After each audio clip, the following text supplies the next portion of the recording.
Hello, this is Vikas Pathak and your watching analyse for you. इस video में हम बात करने वाले हैं अटॉर्नी जनरल ऑफ इंडिया के बारे में, जिसे हम हिंदी में कहते हैं भारत के महान्यायवादी। इसमें हम 10 एमसीक्यू देखने वाले हैं और एमसीक्यू की मदद से मैं पूरी जो कंसेप्ट है महान्यायवादी की क्लियर करने वाला हूं। आपको कोई डाउट नहीं रहने वाला है। जितने भी यूपीएससी वगैरह में जो क्वेश्चन पूछे जाते हैं सारे क्लियर होने वाले हैं यहाँ पे, तो वीडियो में अंत तक बने रहें। पहला क्वेश्चन है, आर्टिकल 76 डिस्क्राइब्स।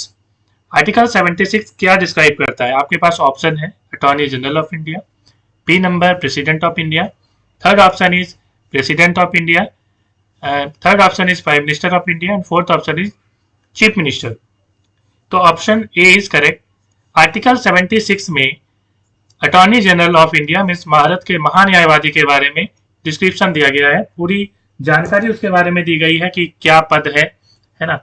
और इसमें यह भी लिखा हुआ है कि देश का यह सर्वोच्च कानूनी अधिकारी होता है। ये हमेशा आप नोट कर लेंगे, ही इज द सर्वोच्च कानूनी अधिकारी। ठीक है, यह होता है हमारा अटॉर्नी जनरल, महान्यायवादी। चलिए नेक्स्ट क्वेश्चन की ओर बढ़ते हैं। क्वेश्चन नंबर 2 है, the appointment of AGI is done by. AGI की अपॉइंटमेंट जो है वो कौन करता है? तो आपके पास ऑप्शंस हैं, chief justice of India, option B is president of India, option C is prime minister of India, option D is vice president of India. तो option B is the right answer, president of India. ये president जो है हमारे देश के राष्ट्रपति, वही AGI को, attorney general of India short में एजीआई कहते हैं, उसे नियुक्त करते हैं। और ये कब तक बने रह सकते हैं? तो ये बने रह सकते हैं राष्ट्रपति जब तक चाहे। तो राष्ट्रपति के प्रसाद पर्यंत ऐसा टर्म का यूज किया गया है संविधान में। और बेसिकली क्या है, देखिए टेन्योर के बारे में मैं बता दूं कि जब एक गवर्नमेंट गिर जाती है, सरकार 5 साल के बाद चली जाती है, बीच में चली जाती है, तो बेसिकली एजीआई भी जो है रिजिग्नेशन दे देते हैं या नियुक्ति जो है उनकी हट जाती है। ठीक है, एजीआई के पास दूसरा ऑप्शन है कि वो खुद रिजिग्नेशन भी दे सकते हैं। ठीक है, ये दूसरा ऑप्शन है। और तीसरा ऑप्शन है कि प्रेसिडेंट उसे हटा सकते हैं एजीआई को। तो इतनी जानकारी यहाँ से आपको मिलेगी। नेक्स्ट क्वेश्चन की ओर बढ़ते हैं। टेन्योर ऑफ एजीआई, जो मैंने कहा अभी कि एजीआई का जो टेन्योर है वो कितना होता है, तो टेन्योर होता है 5 ईयर्स, राइट, या 10 ईयर्स या 6 ईयर्स या नन। तो इसमें से none is the right answer, क्योंकि इसकी टेन्योर फिक्स नहीं है। राष्ट्रपति के प्रसाद पर्यंत, ऐसा जो है यूज किया गया टर्म, राष्ट्रपति के प्रसाद पर्यंत। तो जब तक राष्ट्रपति चाहे तब तक ये रह सकते हैं।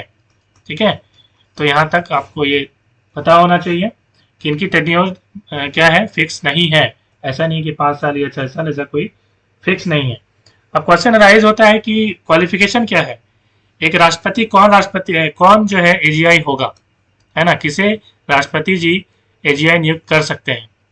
इनके पास क्या है, हमारे कॉन्स्टिट्यूशन में लिखा हुआ है कि एजीआई कौन हो सकता है, तो जो सुप्रीम कोर्ट का जज, ठीक है, होने की क्वालिटी रखता हो, उसे हम जो है मीन्स राष्ट्रपति जो है उन्हें बना सकते हैं एजीआई। ठीक है, तो सुप्रीम कोर्ट का जज होने की क्वालिटी क्या होती है, तो या तो वो 5 ईयर्स तक हाई कोर्ट में जज रहा हो, ठीक है, या 10 ईयर्स जो है वो वकालत किए हो हाई कोर्ट में। ठीक है, ये 2 ऑप्शन है। और ये तो हो गई सुप्रीम, और या तीसरा ऑप्शन है कि राष्ट्रपति के नज़र में वो कानून का जानकार हो। ये 3 ऑप्शन है। ठीक है, प्रेसिडेंट की नज़र में वो कानून का जानकार हो। मैं फिर से रिपीट कर दूं, सुप्रीम कोर्ट के जज होने के लिए रिक्वायरमेंट क्या है, 5 ईयर्स या तो जज रहे हाई कोर्ट में, या तो 10 ईयर्स वकालत एडवोकेट वो रहे हों, ठीक है, हाई कोर्ट में। एंड थर्ड ऑप्शन ही, यदि प्रेसिडेंट की नज़र में वो कानून का जानकार है तो भी उसे सुप्रीम कोर्ट का जज बनाया जा सकता है। और उसे जब सुप्रीम कोर्ट की जज की उस कैपेबिलिटी है उसमें, तो वो फिर एजीआई भी बन सकता है। क्वेश्चन नंबर 4 है, the salary of AGI is determined by supreme. देखिए एजीआई की जो सैलरी है वो कौन निर्धारित करता है, तो प्रेसिडेंट ऑफ इंडिया। इसकी सैलरी फिक्स नहीं है। ठीक है, वो एजीआई है, हमारे संविधान में ऐसा कुछ नहीं लिखा हुआ है कि इसकी जो सैलरी है वो कितनी मिलेगी। तो प्रेसिडेंट ऑफ इंडिया वो डिसाइड करते हैं कि सैलरी कितनी मिलेगी। नेक्स्ट क्वेश्चन है, प्रेजेंट एजीआई, हमारे जो अभी एजीआई है attorney general of India, Bharat के महान्यायवादी कौन है, तो ऑप्शन ए इज करेक्ट, के वेणुगोपाल। उनकी पिक्चर आप यहाँ पे देख पाओगे, दिस इज के वेणुगोपाल जी। ठीक है, यहाँ पे और एक क्वेश्चन राइज होता है। यहाँ पे मैंने एक ऑप्शन दिया है MC सीतलवाड़। ये क्या है कि भारत के प्रथम न्यायवादी हैं और इनका जो टेन्योर था वो 13 ईयर्स था। ठीक है, 50 से मीन्स 1950 से 1963 के बीच में था। सबसे लंबे जो है समय तक ये रहे हैं भारत के न्यायवादी। ठीक है, लॉन्गेस्ट जो है इनका टेन्योर रहा है। कब तक रहा है? तो 1950 से 1963 मीन्स 13 ईयर्स रहा है। नेक्स्ट क्वेश्चन देखते हैं। थोड़ा सा सीतलवाड़ के बारे में और थोड़ा सा जान लेते हैं। ये फर्स्ट और लॉन्गेस्ट है, मैंने बता चुका हूँ यहाँ पे। He also remain the chairman of first law commission of India. ये बहुत इंपॉर्टेंट है, ऐसा क्वेश्चन पूछ दिया जाता है कि कौन से ऐसे AGI हैं जो है first law commission of India के चेयरमैन रह चुके हैं। तो आंसर होगा MC सीतलवाड़। ठीक है, तो ये चीज आप ध्यान रखेंगे। नेक्स्ट क्वेश्चन है question number 6, under which article AGI is representative of government of India. देखिए, थोड़ा सा कार्य मैं बता दूं यहाँ पे कि जो वर्क है AGI की वर्क क्या है।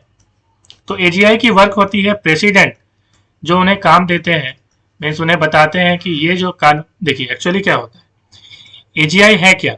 जैसे हम लोग यदि कोर्ट में जाते हैं, किसी को यदि केस लड़ना हो, किसी के अगेंस्ट में यदि कोई कुछ फाइल हुई है केस, तो एक क्या करता है वो वकील जो है वो ढूंढता है। ठीक है, क्योंकि वकील कानून का जानकार होता है इसलिए वो वकील ढूंढता है और वो वकील हमारा रिप्रेजेंटेटिव होता है, राइट। वो हमारा क्या होता है? रिप्रेजेंटेटिव होता है। उसी तरह से जो AGI है वो गवर्नमेंट के रिप्रेजेंटेटिव होते हैं, गवर्नमेंट ऑफ इंडिया। ठीक है, गवर्नमेंट ऑफ इंडिया के ये रिप्रेजेंटेटिव होंगे। ठीक है, इसी तरह से किसी स्टेट में भी होते हैं जिसे हम कहते हैं advocate general of the state. ठीक है, वो किसी स्टेट के जो है रिप्रेजेंटेटिव होंगे, कानूनी सलाहकार होंगे। तो यहाँ पे हम बात कर रहे हैं AGI की, तो ये गवर्नमेंट ऑफ इंडिया मतलब जो भारत सरकार, केंद्र सरकार है, उनके ये एक तरह से रिप्रेजेंटेटिव होंगे।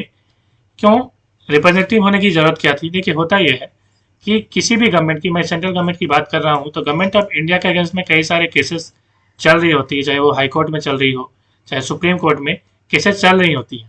ठीक है, आप आए दिन देखते होंगे कि जो है union government of India versus something, ऐसे करके कई सारे आप केसेस सुने होंगे। तो इनका जो रिप्रेजेंट करना है, उनके जो केस लड़ते हैं वो लड़ते हैं हमारे AGI जी। ठीक है, और इसके अंदर भी कई सारे, देखिए AGI तो एक है, एक ही होंगे इंडिया में, लेकिन कई सारे केसेस चलते हैं तो पॉसिबल नहीं है कि एक AGI सारा केसेस को हैंडल कर ले। तो इसके लिए कुछ एडवोकेट जनरल भी होते हैं, तो उनकी कुछ संख्या फिक्स नहीं है, संविधान में कुछ ऐसी इसकी संख्या फिक्स भी नहीं की गई है, ना ही इसके बारे में कुछ बताया गया है। क्वेश्चन आ सकता है, कई बार क्वेश्चन पूछ दिया जाता है कि जो एडवोकेट जनरल है उनकी संख्या कितनी है या क्या संविधान में इनका वर्णन है? तो बिल्कुल वर्णन नहीं है। AGI जी का वर्णन है, मैंने कहा 76 में, आर्टिकल 76 में, लेकिन जो है एडवोकेट जनरल का वर्णन नहीं है। आप यहाँ पे इस चीज को ध्यान रखेंगे। चलिए, यहाँ पे क्वेश्चन हमारा था कि कौन से आर्टिकल में रिप्रेजेंटेटिव वर्ड्स का यूज किया गया, गवर्नमेंट ऑफ इंडिया का ये रिप्रेजेंटेटिव होगा, कौन सा आर्टिकल ये बताता है। तो article 143 will be the right answer. ठीक है, अच्छा ये वर्क और थोड़ा सा जान लें हम। प्रेसिडेंट यदि कुछ बताते हैं कि ये कानूनी आपको काम करना है तो प्रेसिडेंट बताएंगे और वो कानूनी काम जो है उन्हें करना पड़ेगा AGI को। ठीक है, तो ये चीज है। उसके बाद कई बार है कि जो संविधान में वर्णित है, कि संविधान में चूंकि इनका वर्णन है तो संविधान में भी बताया गया है कि ये आपको वर्क करना है। चलिए नेक्स्ट क्वेश्चन की ओर बढ़ते हैं। क्वेश्चन नंबर 7 है, विच is true for attorney general of India. Attorney general के लिए कौन सा यहाँ पे टर्म सही है? आपके पास ऑप्शन है, AGI can vote in parliament. Option B है, his tenure is 6 years, he must be a Supreme Court जज। यहाँ पे देखिए ऑप्शन, आप सबसे पहले ऑप्शन से मैं स्टार्ट करता हूँ। AGI वोट कर सकता है पार्लियामेंट में? बिल्कुल नहीं कर सकता। थोड़ा सा इसके बारे में डिस्कस कर लेते हैं। पार्लियामेंट में क्या कर सकते हैं हमारे AGI जी? होता यह है कि पार्लियामेंट में जो मीटिंग होती है, जो बैठक होती है, सेशन होता है, तो एक तो इसमें हम पता है कि लोकसभा होगा और दूसरा होगा राज्यसभा, राइट, राज्यसभा। तो यहाँ पे लोकसभा को हम लोग क्या बोलते हैं? लोअर असेंबली बोलते हैं, right, and this is the upper assembly, ये हमें पता है। तो यहाँ पे क्या है कि लोकसभा और राज्यसभा की अलग अलग मीटिंग हो गया। दूसरी होती है ज्वाइंट मीटिंग। आप कमेंट में बता सकते हो कि जो ज्वाइंट मीटिंग होती है उसकी अध्यक्षता कौन करता है। तो यहाँ पे ज्वाइंट मीटिंग भी होती है, अलग अलग मीटिंग भी होती है। हमें पता है कि जितने भी बिल हैं वो लोकसभा में पास होंगे, फिर राज्यसभा में जाएंगे, और वहां से पास होने के बाद फिर वो प्रेसिडेंट के पास जाता है। ये तो हमें पता है, तब वो जाके कानून बनता है, राइट। तो यहाँ पे क्या है कि पार्लियामेंट में जितने भी सेशंस होंगे उसमें एजीआई जी जो है वो मीटिंग में बैठ सकते हैं, पार्टिसिपेट कर सकते हैं, ठीक है, चाहे वो लोकसभा का हो चाहे वो राज्यसभा का हो, और या वो ज्वाइंट मीटिंग ही क्यों ना हो।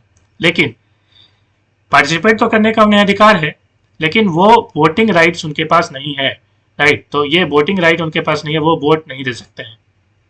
साथ ही साथ और एक चीज यहाँ पे जान लीजिए कि पार्लियामेंट में जितने भी भत्ते हैं, मीन्स अलाउंस जिसे हम कहते हैं, अलाउंस, ठीक है, तो अलाउंस हो चाहे वो स्पेशल राइट हो जिसे हम कहते हैं विशेषाधिकार, तो ये विशेषाधिकार भी जो है इन्हें मिला हुआ रहता है। मीन्स एक सांसद को जो जो अधिकार विशेषाधिकार मिलता है वोटिंग राइट को छोड़कर, और अलाउंसेस जो जो मिलते हैं उनको, ये सारे अलाउंसेस एक एजीआई को भी मिलेंगे, ठीक है, ये पावर है एजीआई की। साथ ही साथ और एक पावर की मैं यहाँ डिस्कशन कर लूँ, आप यहाँ भी प्रशांत भूषण का केस समझ रहे होंगे, उसके बारे में मैं ज़्यादा डिस्कस करने वाला हूँ दूसरे वीडियो में, इसलिए मैंने इस वीडियो को बनाया है कि प्रशांत भूषण के केस में आप देख रहे हैं कि सुप्रीम कोर्ट ने जो है प्रशांत भूषण के केस में एजीआई से कमेंट करने को कहा कि आप इसमें क्या कहना चाहते हो, क्यों इन्होंने कमेंट किया, क्या इसका रोल है, मैं दूसरे वीडियो में बताऊंगा। आप जाओ तो IICAN में उसकी लिंक दे दूंगा, आप देख सकते हो।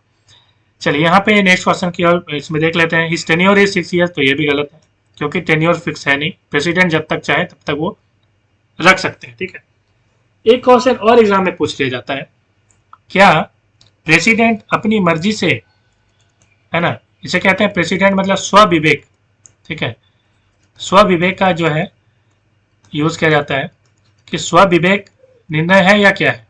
बिल्कुल नहीं, स्वविवेक नहीं है ना। हमें पता है प्रेसिडेंट कुछ भी स्वविवेक से जनरली करते नहीं है।